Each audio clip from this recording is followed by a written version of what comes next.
Thanks for joining us for another edition of Alaska Weather Facts. I'm meteorologist Dave Snyder, and today I'm privileged to introduce Dr. Uccellini, the Director of the United States National Weather Service. Welcome back to Alaska, sir. Thank you, Dave. Glad to be here. Thanks.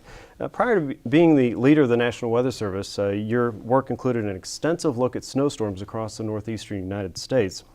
These are the types of storms that can bring some of the country's largest cities to its knees. Tell me a little bit about your fascination with snow. Well, as far back as I can remember, I've always been interested in weather, growing up as a kid on Long Island, New York, and was particularly fascinated by snowstorms.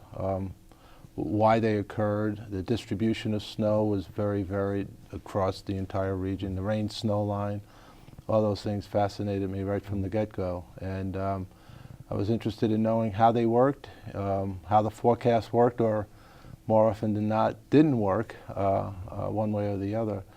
And that drove me, that interest continued to build and drove me through high school right into college, wanting to be a meteorologist. Okay, that's a fascinating story, and I think every meteorologist has a weather story like that in some way. Right. Due to Alaska's size and proximity to the North Pole, sometimes it's difficult to detect and analyze the weather patterns over Alaska. What's the National Weather Service doing to improve that weather detection? Well, observations in this type of environment is a big challenge, whether it's from space or from what we call in situ observations from the ground or within the systems. Clearly, satellites have been playing an increasing role in providing the big picture, not only from a visual sense and what you see is occurring, but also from providing the data for numerical models that then are used to actually predict the weather. Alaska is actually pretty well positioned with respect to polar orbiting satellites, since you get a faster return of those satellites over your particular area. And in fact, the polar satellite system is the backbone for the observations that we use in our models, especially our global models, and they're particularly important for observing weather features that affect Alaska. Alaskans live and die by the weather every day, and one of the strategic goals of the National Oceanic and Atmospheric Administration and the National Weather Service is to develop a more weather-ready nation. What does it mean for Alaskans to be weather-ready? Well, the strategic outcome is based on people being ready, responsive, and therefore resilient to the increasing threats to extreme weather events.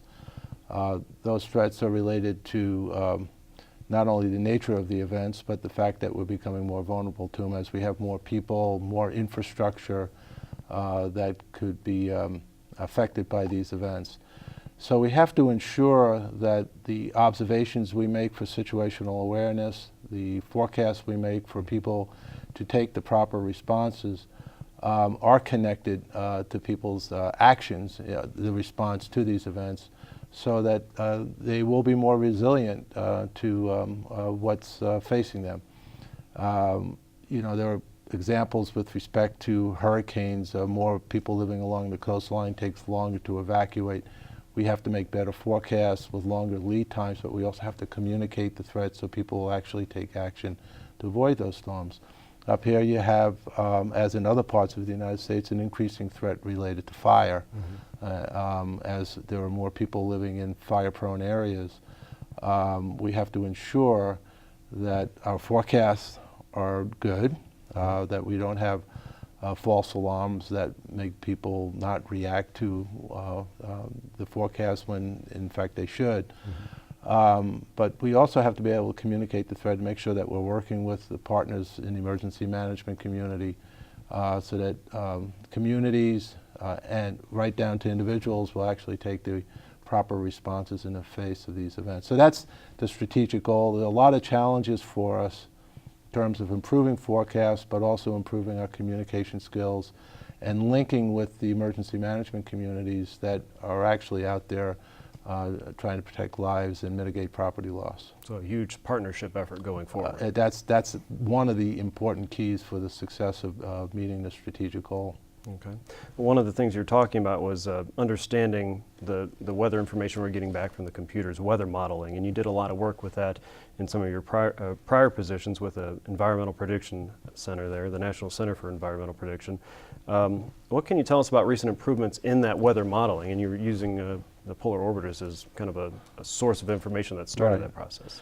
Well, you know, first of all, we have to recognize that everything you see, you read and hear about weather, climate, or ocean forecasts are all driven by numerical models. Now, it really has been the revolution in our forecast process in the last part of the 20th century. The success of that numerical enterprise is based on three factors: big computers, global data, not just local data, but you have to have a global data set, and then the models themselves, the science that's behind the models and in running the models in an operational mode. So we're working to improve all three of those components. We upgraded our computers last year. We're going through another upgrade even as I speak. We'll be upgrading from 200 trillion calculations per second to 700 trillion calculations per second by January of 2015. This increase in the computer will allow us to run what we call Earth system models. It's not just the atmosphere, it's the atmosphere, ocean, ice, which is obviously very important up here, and land models that are all coupled together at higher resolution. So you need the big computers, you need the science that allows us to run these models and run them in a parallel mode, and that they're coupled so that the ocean effects could affect the atmosphere and vice versa, as an example. And then the global observations are absolutely critical, and over the last 20, 30 years they've become more dependent upon the satellite systems, and especially the polar orbiting satellites, which help drive the observations needed for those models, whether they be atmospheric observations, land, ice observations. We're deriving more and more of that from satellites now that feed into these models and produce forecasts with extended lead times.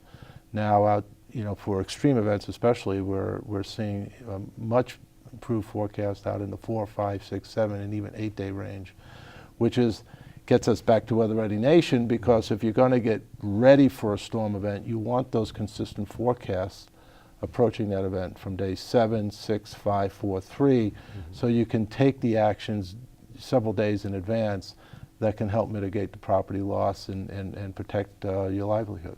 Okay, all part of the mission of protecting life and property. Dr. Uccellini, thank you for joining us today. We really appreciate it, and speaking to Alaskans and sharing how the National Weather Service is working for Alaska and the nation. Wish you safe travels around the 49th. Enjoy your time here, sir. And for Alaska Weather Facts, I'm meteorologist Dave Snyder.